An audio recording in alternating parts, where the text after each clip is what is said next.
What's up, family? My name is Darby, and this is another episode of Flip the Script. Listen, we want you guys to follow us on all social media platforms, Facebook, Twitter, Instagram, and YouTube at GCC Singles Ministry. Hey! So, we're going to be talking about double standards today, and the name of our title is It's the Double Standard for Me. So, I want you guys to meet my friends right here, starting from your left, my right.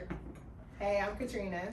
I'm Mike Woods. Hey y'all, I'm Kayla. What's up? I'm Mike Hoggart, the real Mike. Woo! Not the real Mike.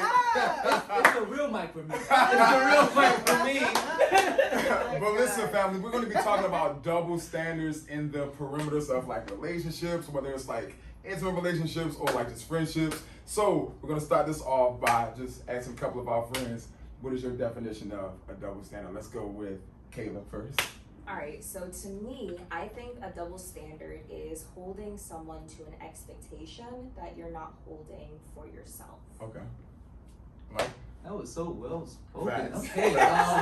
For me, I agree 100%. I think it's giving, and not only necessarily, I don't think it's necessarily about yourself. I think it's just giving one group, having an expectation or requirement for one group, but not assigning it to another group. Yeah. Y'all are some smart people. What I have here as far as the definition of a double standard is a code or policy that favors one group or person over another. So let's scale back on, actually peel back a few layers when it comes to double standards for a bit. Why do you think people like have them? Like, why do you think that's the thing when it comes to relationships with people? Anybody can just chime in. Like, why do you think that that's a thing, you know? Okay, I alright. can get more specific. I need to start with Okay. an example of a double standard. Okay, so You get it? let's just say a double standard for me is, you know, whomever I date needs to be employed, but I'm not employed. Mm-hmm. You know, they need to be making X amount of, you know, dollars a year, you know, but I'm not making anything, you know. So why would one like have that way of thinking and feel sort of like a great sense of entitlement to it? You know what I'm saying? Like, and that it's logically okay when in actuality it's not. Yeah. I think I would say that because we are our worst critic, but then our best lawyer. Okay. Like we'll love to tell people why we don't do it. Yeah. But why you can't do it is another situation. Yeah. It's a whole nother avenue. And I think that's a way to not only slide under the radar of not living up to your expectations and what you know that and most importantly God's expectations is, and you're probably not even having accountability and stuff like that either. So Okay. I think as well, sometimes it may have to do with vision or perspective. Okay. Sometimes you may have a certain vision for how you want your life to look, and because you may not have certain things that you can do or you can apply to yourself, you may want to use other people to fit that. Okay. Katrina, what you got for us? You know, honestly, I agree with all of it. No, for real, I really do. Because I think but a lot of people, we tend to, like you said already, we want things from others that we're not willing to do for ourselves, whether it's laziness or we just have like the entitlement expectation, like you just want, like let's say a six-figure person, right? And I'm not knocking anybody who does anything beyond that, but you're saying, I want somebody to make all this money, but I'm over here sitting on my couch, not trying to hustle to do anything to make any more money. So I think it's a mindset too. Sometimes our mindsets are in a place where we want more than what we are willing to grind for. Okay, gotcha. And I think that if you shouldn't be willing to ask somebody to do something that you're not willing to do yourself, right? And so if you want that, you should be matching it. So if I'm asking my partner to come to the table with this, then I should at least be trying. I'm not saying I have it, but I need to try. Okay, so do you think that it's fair to say that you're not even allowed to have an expectation or preference unless you're able to deliver in that same regard first? Ooh. That's a good question. So I wouldn't say you're not allowed to, but I feel like you shouldn't push your expectation of that person to be to that level if you're not willing to even try. So I don't think it's not a problem to your face. No, I'm listening. It's a problem to I'm going ahead next. Want it, but it's a difference when you're like, oh no, he has to to have this, and he Okay. has to have that. Okay. But then you're like not doing any of those things. Okay. So I think there's just a difference of the pressure that you're applying to the situation. Okay. What you well got, Mike? said. I would say something that was coming to mind is society also and how we're raised and why we have the double standard. For example, women, you're like, oh, you got to be modest. You can't wear this and that and the other. But we'll be walking out, shirt all tight, like holding it or whatever, and that can be tempting to a woman. And technically, that's not modest. But we don't put that same expectation on them. But that's just because of how we were raised, how we were taught, and it's ingrained in us. So it's almost stuff that we have to unlearn and kind of see it through God's eyes. Just because we were taught a certain thing doesn't mean it's how it's like how God views it or how it's intended, or it doesn't mean that it's just for them. And again, back to the modesty thing. If I'm instead I'm on a pulpit and I got this like tight like swole joint, I'm up here just is that the best thing? So that's really good. I agree. Anybody else have anything to add? I think, I think as well something to consider is that sometimes double standards can be negative. But sometimes you may have a standard for someone because you want them to compliment you. Okay. For example, I'm short. I'm very short. Me too. I'm short too. My torso's pretty long. But yeah, for me, I know that I'm short. I acknowledge it. I want someone who's tall because I know there are things I can't reach. No, really. So let's put a comma there real quickly. You said the word standard. I like that you said that. So would you consider that more so a standard or is that a preference? I'm sorry. Second part question. Matter of fact, first part, like in your definition, what's the difference between the two? Anybody can answer that. But would you more so consider what you just stated a preference or a standard? Okay. So I think first with looking at the difference of the two, I think that a preference is something you would like someone to have. Whereas a standard is more of a requirement. Like a non-negotiable. Right. Exactly.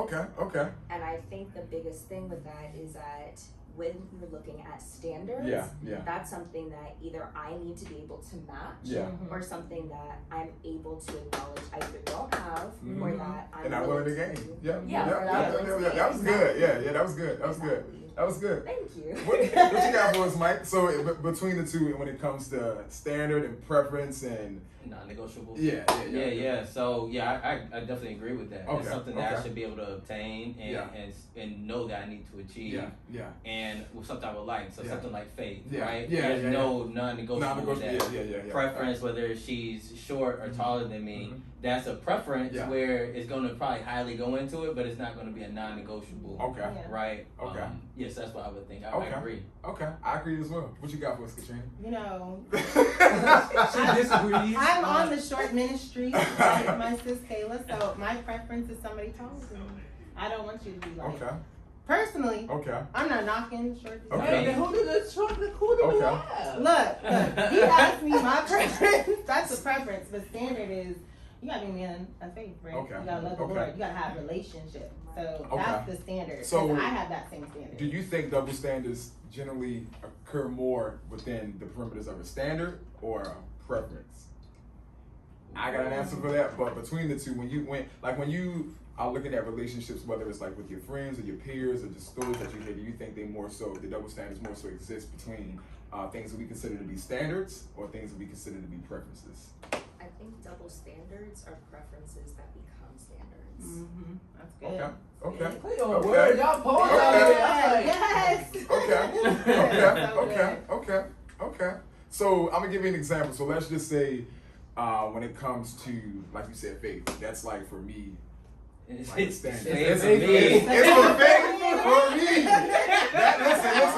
that's a standard that I have when it comes to dating. But when it comes to like, she gotta be, brown skin or this tall, this type of person. That's more so of a preference. But like I think, like given a scenario like that, I would probably say an example of a double standard when it comes, or like if one of my persons, she gotta be fit, X, Y, Z, blah, blah, blah. Like, and if I think a double standard for me would be like, if I prefer that, right? Like, and I'm like, no knock to anybody who a little thick are on these numbers, but if I'm like 350, eating whatever I want, not working out, it's like, how can I have a expectation for her to be this fit goddess that she, will be, and I'm like, just not even take care of myself. So that's a double standard in my opinion.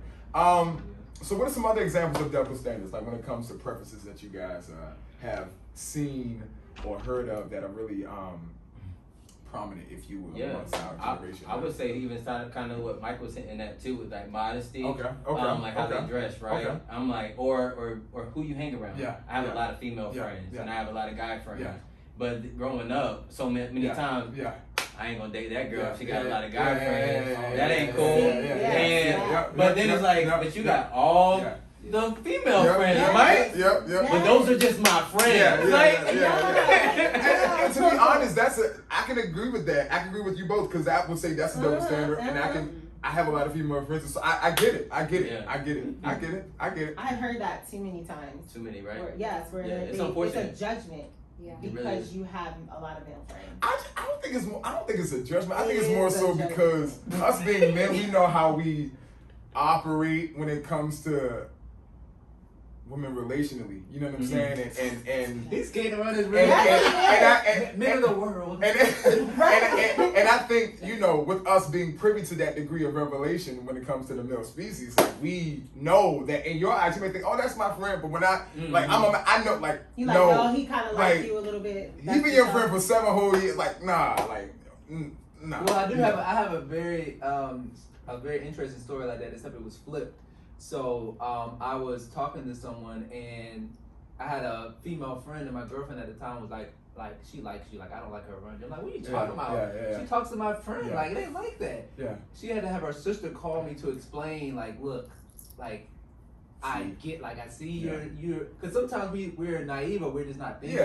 But there's some kind of intuition or some kind of thing sometimes when we sense it. And so we do have to take that in consideration if our partner is like, hey, like I sense something wrong about this person. But it can't be everybody. It can't be like I sense something about all of them, because that just shows insecurities on the other person's end. I agree with that. So that is definitely a common double standard. That's great too, Mike. But I think that's a common double standard that we see when it comes to just the allowance of friendships with the opposite sex. Whether it be male, female, or female to male. So, anybody else have another prominent double standard that we see a lot of times, like in our generation, that we can probably like just peel the layers back on and really?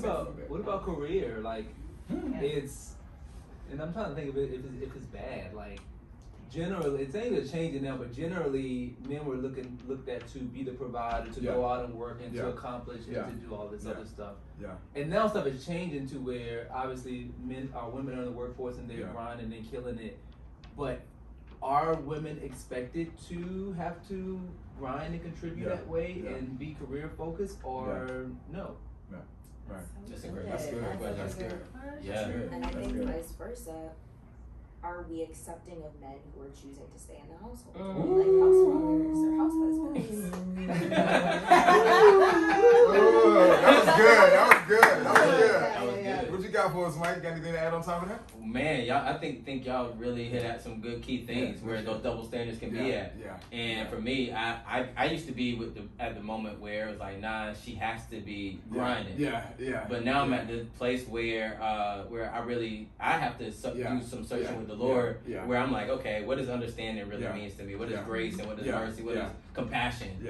Right? What does these things mean to where I hear from her? And if my significant other wants to, hey, one day be a stay-at-home mom. Great, let me support you in that in a way where, hey, I'm working, I'm fine, I've been well on my own, so I can bring in another person. I know my budget. See, then that's when financial peace come into play, though. So